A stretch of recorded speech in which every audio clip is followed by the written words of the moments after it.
Duty above all.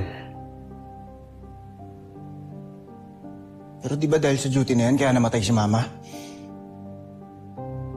Tapos ngayon, gusto mo mangyari, unahin ko yung duty kaysa kay Judy?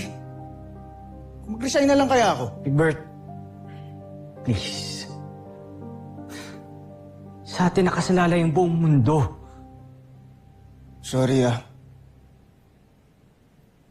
Pero we don't meet eye to eye pagdating sa ganyang usapan.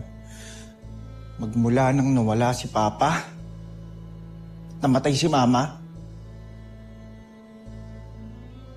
wala akong ibang pinapalagang kundi kayong mga mahal ko.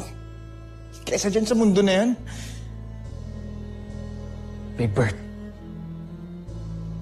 you are being selfish. Why? Oo.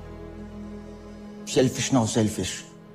Pero di ko pwedeng pabayaan si Judy. At hindi ko siya ipagpapalit sa kahit ano. Kung kontra ka doon, tsaka si Dr. Smith, magre-resign na ako. Big Bert! Big Bert!